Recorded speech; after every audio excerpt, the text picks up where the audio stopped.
COVID-19 has made the situation much worse, especially for communities of color, where job loss has been greatest.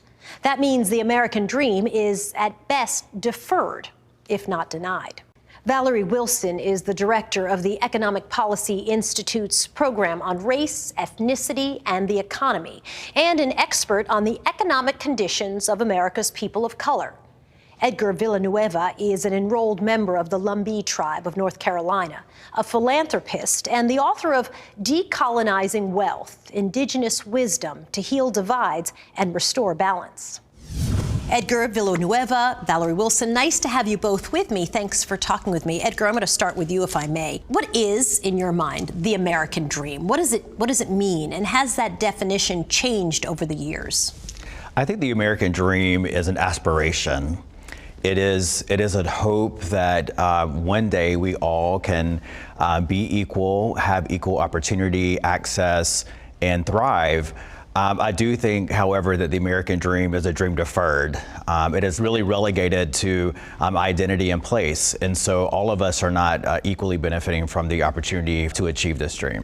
Valerie, do you think the dream is deferred or the dream is real? I think the American dream is and has always been central to our national identity. It definitely is a motivating and driving factor in capitalism.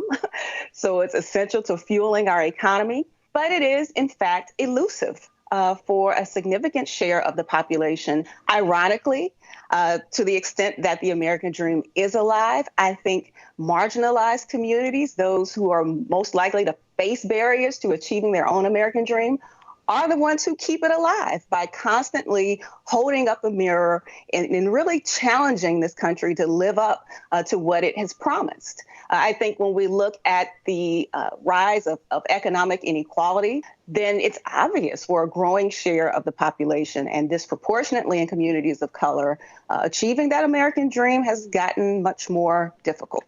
Edgar, when my parents came to this country in the 1950s, I think a lot of the conversation about opportunity meant a place where you could accomplish certain things. Not necessarily money, but it feels like today that conversation has really shifted to acquisition of wealth.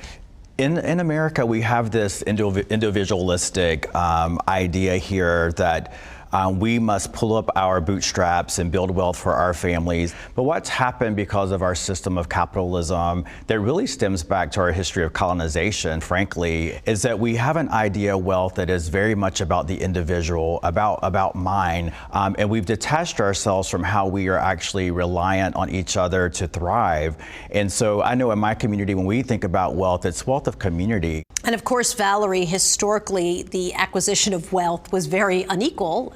You can even go so far as to say not only were some people excluded from being able to acquire wealth, but Black people in this country who were enslaved were actually property. So they were a source of wealth. So, the disparity is historic. And in fact, one of the ways that we continue to see the wealth gap continue is through disparities in inheritance, the ability to be able to pass on wealth. And so it does go far beyond a single generation. Valerie, when you look at the median household wealth, and I look at what's unfolding today, coronavirus is a good example, that's only making that so much worse because of the disproportionate impact. Can this gap be closed? So I think that the wealth gap can be closed. And in fact, I think it should be closed. And in particular, I think that we have really sort of brought things into focus through coronavirus and its impact. And so those people who were least prepared or least able to weather an extended period of unemployment because they lacked wealth are the people who are bearing the heaviest burden in this crisis. Our ability as a nation to withstand that and to recover is really dependent on every household, every family being able to make it through that. And so really thinking about what kinds of policies and changes that need to take place so that we can address these long-standing disparities and gaps in wealth and employment and income and health, and we can go on and on, so that as a country, as a nation, we're much stronger. Valerie Wilson and Edgar Villanueva, thank you guys for talking with me.